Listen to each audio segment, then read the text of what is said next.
Assalamualaikum warahmatullahi wabarakatuh.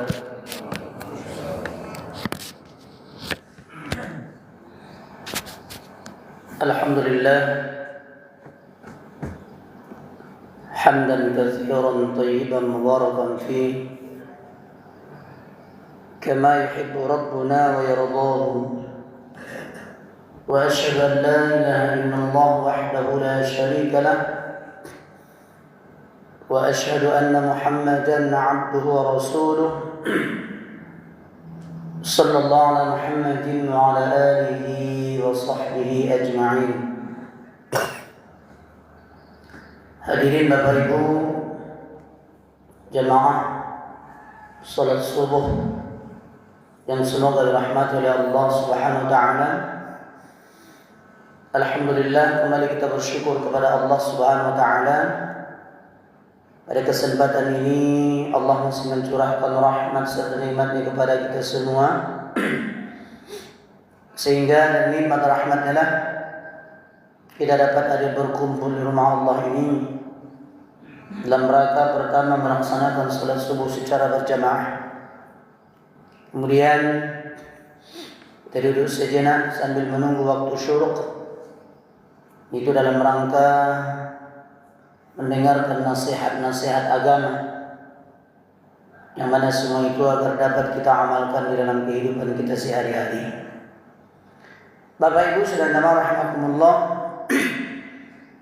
adapun judul ceramah kita pada kesempatan ini adalah tentang menjemput rahmat Allah di 2 rakaat subuh. Bapak Ibu sedang rahimakumullah, 2 rakaat sebelum subuh adalah amalan yang ringan, namun pahalanya sangat besar di sisi Allah Subhanahu wa taala. Bahkan Nabi kita sallallahu alaihi wasallam menyebutkan bahwa 2 rakaat subuh itu lebih baik daripada dunia dan seisinya. Ini adalah menunjukkan bahwa rahmat Allah Subhanahu wa taala turun begitu besar bagi hamba-Nya yang mau mengamalkannya dan mau menjaga amalan tersebut. Bapak Ibu sekalian rahimakumullah, yang pertama adalah tentang menjemput rahmat Allah. Rahmat Allah Subhanahu wa taala adalah karunia yang terbesar yang diberikan oleh Allah Subhanahu wa taala kepada manusia. Tanpa rahmat Allah kita tidak mungkin mendapatkan hidayah. Tidak akan mungkin mendapatkan hidayah. Tidak mungkin beramal. Tidak mungkin hidup. Bahkan tidak mungkin kita nanti dimasukkan ke dalam surganya Allah Subhanahu wa taala. Bapak Ibu saudara rahimakumullah, poin yang pertama, rahmat Allah Subhanahu wa taala itu lebih luas dari segala sesuatu. Sebagaimana firmankan oleh Allah Subhanahu wa taala dalam surah Al-A'raf ayat yang ke-156, wa rahmati wasi'at kulla syai'in, dan rahmatku meliputi segala sesuatu. Ibnu Katsir rahimahullah mengatakan rahmat Allah itu meliputi seluruh makhluk di dunia dan dikhususkan bagi orang-orang yang beriman dengan akhirat. Juga Nabi kita sallallahu alaihi wasallam pernah mengatakan, lamma khalaqallahu al-khalqa kataba fihi kitabih inna rahmati ghalabat ghadabi. Saat Allah Subhanahu wa taala menciptakan makhluknya, Dia menulis sesungguhnya rahmatku dapat mengalahkan murkaku. Jadi murka Allah Subhanahu wa taala itu bisa dikalahkan dengan rahmatnya Allah Subhanahu wa taala. Contohnya Bapak Ibu sedang jemaah rahimakumullah, seandainya ada murka Allah Subhanahu wa taala yang akan diturunkan di suatu daerah, di suatu kampung, karena disebabkan rahmat Allah Subhanahu wa taala, maka murka Allah Subhanahu wa taala hilang disebabkan oleh rahmatnya. Karena apa? Rahmat Allah itu paling dekat kepada orang-orang yang berbuat ihsan. Apalagi di suatu daerah tersebut ada orang-orang yang sering berbuat ihsan, ada orang yang sering berbuat kebaikan. Maka ketahuilah Bapak Ibu sedang jemaah rahimakumullah, pelaku-pelaku dosa, pelaku-pelaku maksiat di satu daerah yang seharusnya Allah Subhanahu wa taala tadinya menimpakan adab, menimpakan kemurkaannya, itu berhutang budi kepada orang-orang yang taat kepada Allah Subhanahu wa taala, kepada orang-orang banyak berbuat baik, berbuat ihsan. Karena disebabkan itulah Allah Subhanahu wa taala meredam murkanya. Dalam surah Al-A'raf juga Allah mengatakan ayat yang ke-56, "Inna rahmatallahi qaribum minal muhsinin." Sesungguhnya rahmat Allah itu sangatlah dekat kepada orang-orang yang berbuat baik. Bapak Ibu sedang jemaah rahimakumullah, kemudian rahmat Allah itu dapat menyelamatkan dari kesulitan-kesulitan dan dapat menyelamatkan dari musibah dan musibah. Di dalam surah Al-Anfal ayat yang ke-33 Allah mengatakan, وَمَا كَانَ اللَّهُ لِيُعَذِّبَهُمْ وَأَنْتَ فِيهِمْ وَمَا كَانَ اللَّهُ مُعَذِّبَهُمْ وَهُمْ يَسْتَغْفِرُونَ. Allah tidak akan mengadab mereka selama engkau wahai Nabi Muhammad berada di tengah-tengah mereka. Dan Allah tidak akan mengadab mereka selama mereka senantiasa beristighfar memohon ampun kepada Allah Subhanahu wa taala.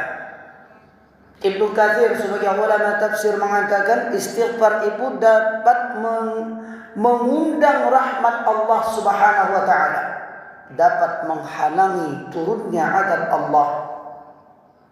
Maka juga kaum muslimin, ketika ada orang yang banyak beristighfar, banyak memohon ampun kepada Allah Subhanahu wa taala, maka orang-orang yang enggan beristighfar mohon ampun kepada Allah berhutang budi kepada orang-orang yang banyak beristighfar mohon ampun kepada Allah Subhanahu wa taala. Karena dialah Allah Subhanahu wa taala tidak jadi menimpakan azab kepada mereka. Di dalam hadis Nabi SAW mengatakan, "Man lazimal istighfar, ja'alallahu lahu min kulli dikin makhraja." Barang siapa yang membiasakan istighfar, Allah jadikan untuknya jalan keluar dalam setiap kesempitan. Rahmat Allah itu turun paling besar kepada hamba-hambanya yang mau bertaubat, kepada hamba-hambanya yang mau beristighfar kepada Allah Subhanahu wa taala. Poin yang keempat adalah rahmat Allah diperoleh melalui ketaatan dan dengan menjauhi perbuatan dosa dan maksiat kepada Allah Subhanahu wa taala. Bapak Ibu sedang rahimakumullah, juga rahmat Allah Subhanahu wa taala adalah satu-satunya jalan kita masuk ke dalam surga. Kata Nabi, la yadkhulu ahadun 'amaluhul jannah. Tidaklah akan masuk salah satu di antara kalian masuk ke dalam surga itu karena disebabkan amalnya.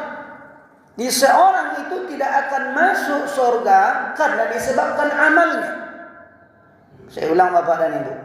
Seseorang tidak akan masuk surga karena disebabkan oleh amalnya. Maka sahabat bertanya, termasuk engkau juga wahai Rasulullah?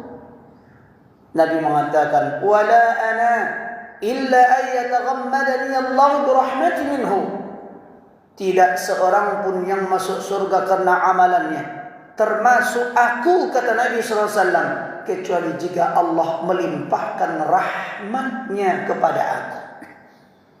Maka Bapak Ibu sedang jemaah rahimakumullah, kita harus mencari rahmat Allah Subhanahu wa taala, bagaimana Allah bisa nanti memasukkan kita ke dalam surganya. Apa yang pertama yang harus kita cari sebagaimana judul kita tadi?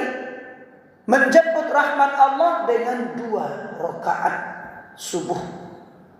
Pertama adalah keutamaan waktu subuh itu waktu turunnya rahmat Allah.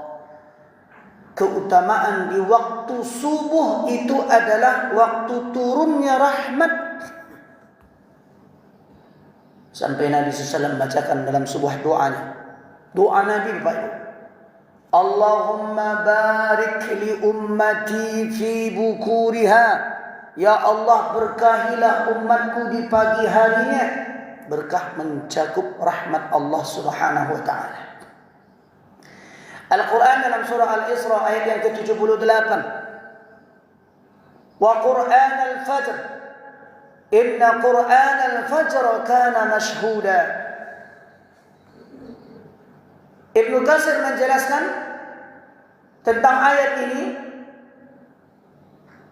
Salat subuh disaksikan oleh para malaikat. Para malaikat malam dan disaksikan juga oleh para malaikat siang. Kesaksian ini menunjukkan besarnya perhatian Allah Subhanahu wa taala terhadap ibadah waktu subuh.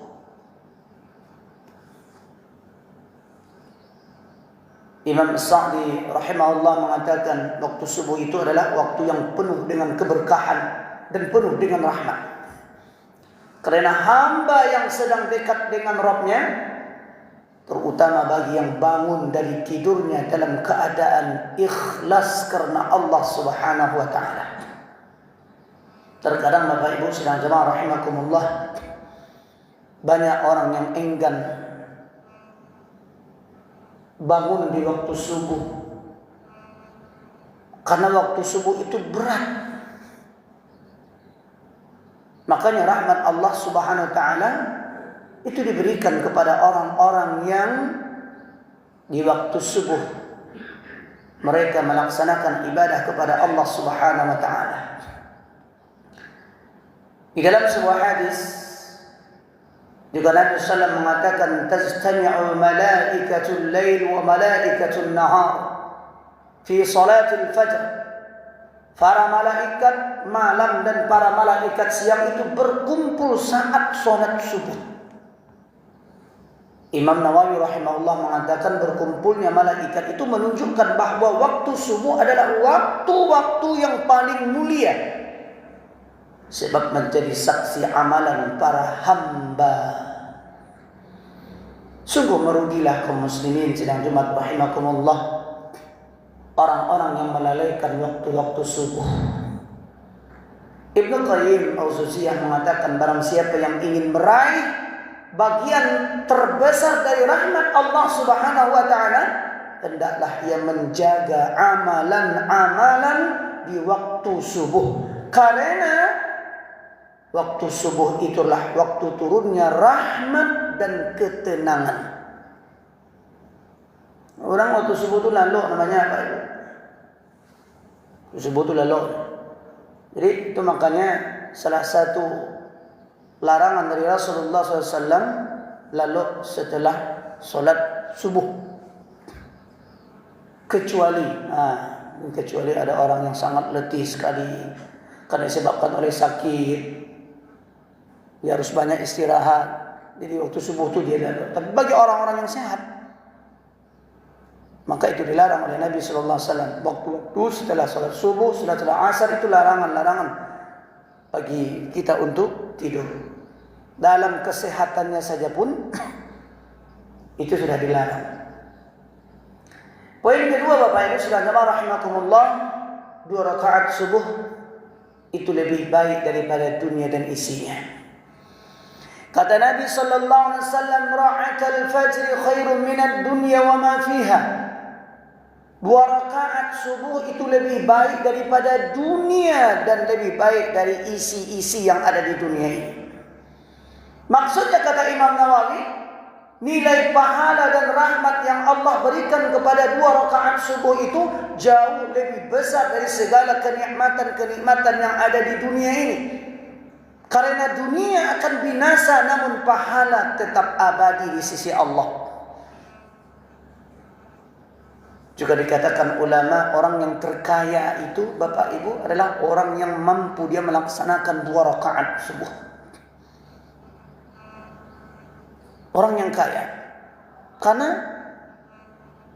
2 rakaat subuh itu tidak bisa dibandingi oleh dunia ini dan seluruh isi dunia. Kalau kita lihat Bapak dan Ibu, dunia ini isinya banyak. Ada showroom oto, ada showroom pesawat contohnya, tambang minyak, tambang emas, tambang perak, tambang tembaga, mutiara dan sebagainya, kekayaan-kekayaan alam. Kalau itu kita miliki, kita termasuk orang kaya di dunia ini.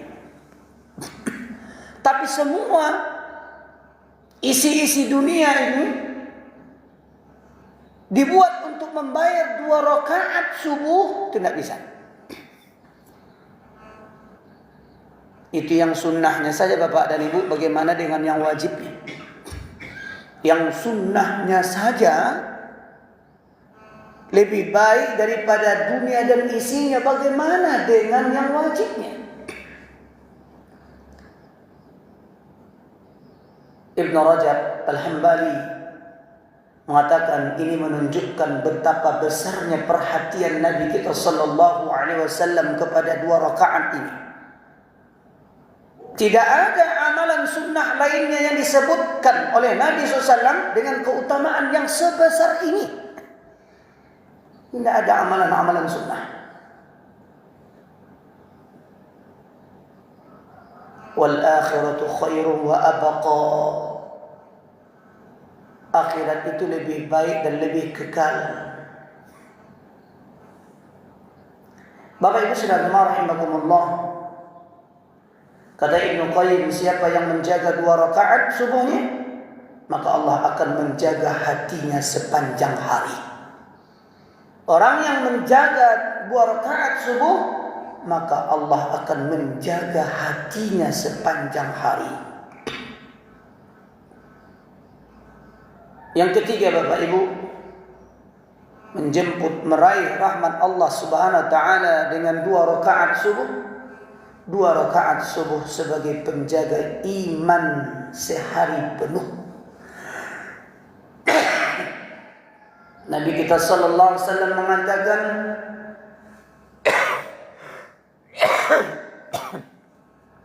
"Basyiril masya'ina fi zalam ila al-masajid min nurit tammati yaumal qiyamah." Berikanlah kabar gembira bagi orang-orang yang berjalan di kegelapan malam untuk salat dengan cahaya yang sempurna diberikan oleh Allah nanti pada hari kiamat. Ibnu Hajar Al-Asqalani mengatakan yang dimaksud dengan kegelapan adalah waktu subuh dan juga waktu Isya. Rahmat Allah berupa cahaya akan diberikan kepada mereka nanti yang mereka mau menjaga 2 waktu ini, yaitu waktu subuh dan waktu Isya. Al-Quran surah An-Nur ayat 35 mengatakan, yahdillahu linurihi man yasha'. Allah memberikan hidayah, memberikan petunjuk kepada orang yang dia kehendaki. Orang yang menjaga salatnya pada waktu gelap, salat Isya dan salat subuh, Allah memberinya cahaya petunjuk dan rahmat yang khusus kepada orang tersebut. Imam Hasan Al-Basri, seorang ulama tabi'in, mengatakan barang siapa yang menjaga salat subuh, maka seluruh amalnya hari itu akan dijaga oleh Allah Subhanahu wa ta'ala. Sebab berjalan ke masjid dengan 2 waktu itu amat berat Bapak Ibu. Amat berat. Yang sanggup untuk berjalan di 2 waktu itu adalah orang-orang yang benar-benar beriman kepada Allah dan benar beriman kepada hari akhirat. Karena Nabi SAW mengatakan inna hataini salatain athqala 'ala al-munafiqin. Sesungguhnya ada 2 salat yang amat berat dilakukan oleh orang-orang munafik. Salatul Isya wa salatul Fajr. Walau ya'lamuna ma fihima la atawhuma walau habwan. Ada 2 salat amat berat dilakukan oleh orang-orang munafik. Orang munafik berat bagi mereka, Pak. Orang beriman tidak. Amat berat bagi mereka untuk melangkahkan kaki kedua waktu tersebut. Salat apakah itu? Salatul Isya, salat Isya wa salatul Fajr, dan salat subuh. Kata Nabi, walau ya'lamuna ma fihima la atauhuma walau habwan. Kalau seandainya mereka mengetahui berapa besarnya keutamaan 2 salat itu, pastilah mereka akan mendatangi 2 salat itu secara berjamaah sekalipun itu merangkak. Tapi kita lihat Bapak Ibu, bagaimana keadaan salat subuh di kampung-kampung, di mana-mana kita lihat. Paling banyak 1 saf, 2 saf. Tapi coba lihat hari Jumat.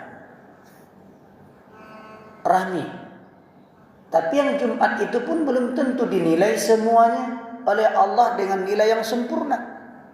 Karena sebagaimana yang pernah kita sampaikan, 2 rakaat di waktu Jumat itu tidak semuanya yang sempurna solat mereka.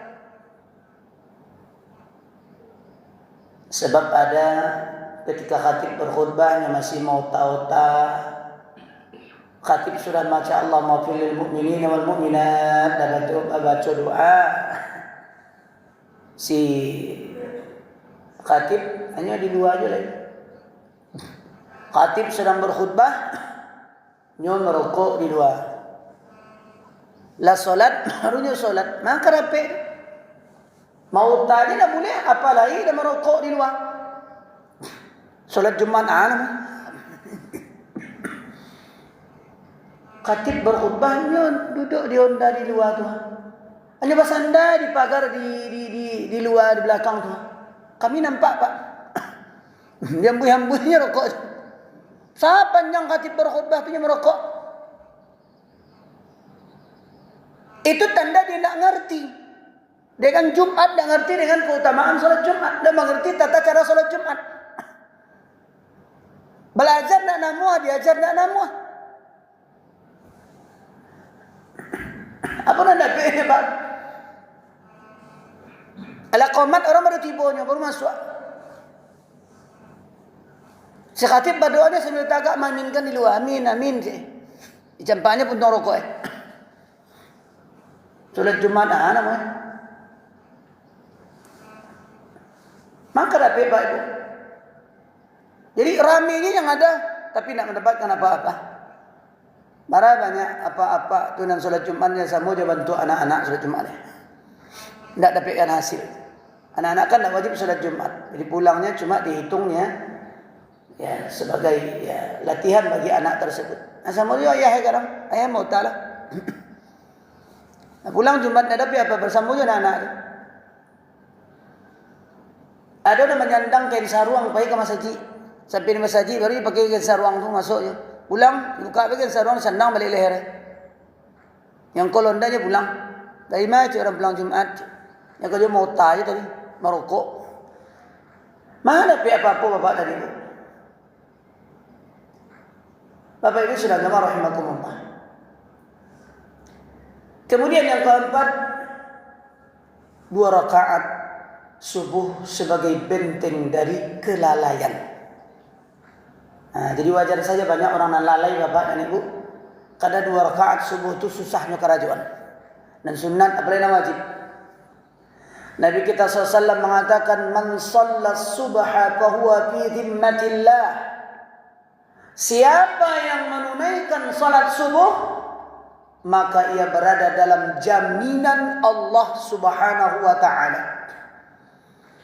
Imam Nawawi rahimahullah mengatakan jaminan Allah berarti perlindungan Allah, penjagaan Allah dan rahmat Allah Subhanahu wa taala. Orang yang menunaikan salat subuh tepat waktu dan ditambah 2 rakaat salat sunnahnya sebelumnya, ia berada dalam perlindungan dari Allah dengan perlindungan yang penuh. Perlindungan diantaranya Bapak dan Ibu, dalam surah Al-Ankabut ayat 45 mengatakan, innas salata tanha 'anil fahsya'i wal munkar. Sungguhnya salat itu dapat mencegah seseorang, dapat membentengi seseorang dari perbuatan-perbuatan fahsya dan perbuatan yang mungkar, perbuatan-perbuatan yang keji, perbuatan-perbuatan yang kotor dan perbuatan-perbuatan yang mungkar, mengingkari aturan Allah Subhanahu wa taala. Jadi mungkar itu Bapak Ibu, mengingkari aturan-aturan dan syariat-syariat Allah. Banyak orang yang sholat, baru selesai sholat mengingkari syariat Allah. Baru selesai sholat, assalamualaikum warahmatullahi wabarakatuh, kadang-kadang langsung nyebut mungkar. Tanpanya ketahui itu perbuatan mungkar.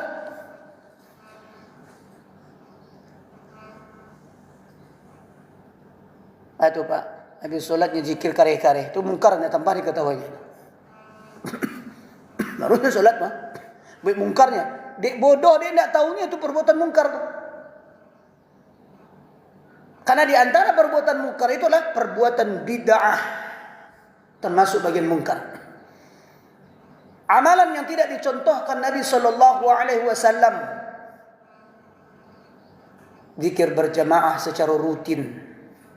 Nabi pernah mengeraskan, tapi mengajari Ibnu Abbas radhiyallahu anhu model kula bacaan setelah solat.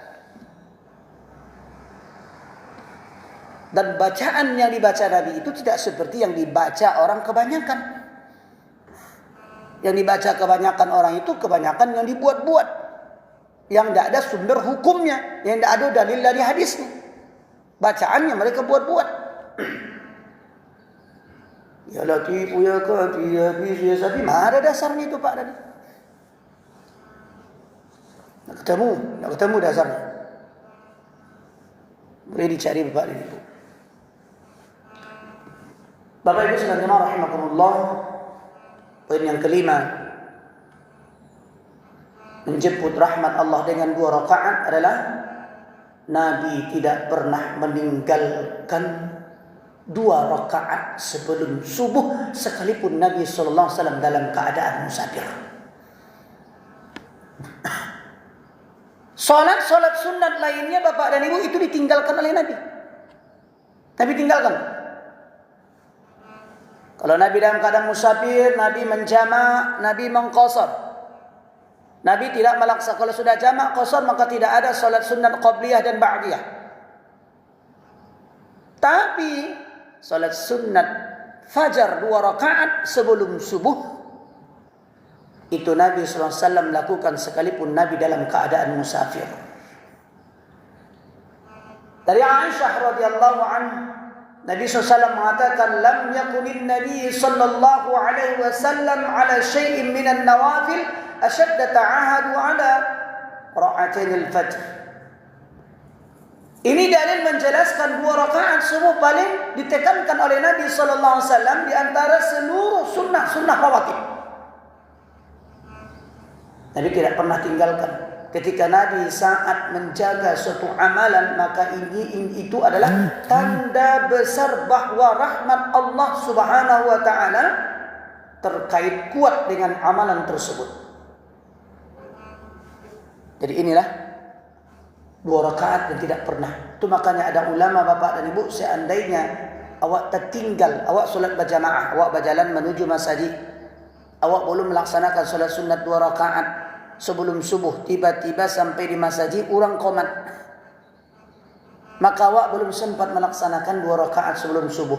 Sampai-sampai ulama mengatakan boleh mengqadha 2 rakaat itu setelah salat subuh. Padahal hadis banyak mengatakan bahwa larangan melaksanakan salat setelah subuh. Tapi ini mengkhususkan boleh diqadha, begitu pentingnya. Begitu pentingnya Bapak Ibu sekalian rahimakumullah. Bapak Ibu sekalian rahimakumullah, Allah mengatakan laqad kana lakum fi Rasulillah uswatun hasanah. Ini sesungguhnya ada pada diri Rasulullah sallallahu alaihi wasallam adalah contoh bagi kalian. Maka hendaklah kita menjadikan Nabi Muhammad sallallahu alaihi wasallam sebagai contoh bagi kehidupan kita. Mencontoh Nabi dalam menjaga 2 rakaat subuh adalah bentuk meraih rahmat dan keberuntungan yang sejati dari Allah Subhanahu wa taala. Bapak Ibu sedang rahimakumullah, kita cukupkan sampai di sini tentang menjemput rahmat Allah dengan 2 rakaat subuh. Begitu pentingnya Bapak dan Ibu, dan begitu berharganya, lebih berharga daripada dunia dan isinya. Maka mari kita raih 2 rakaat tersebut dengan sempurna.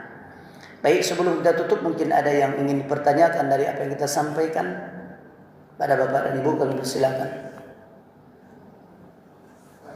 Iya Pak.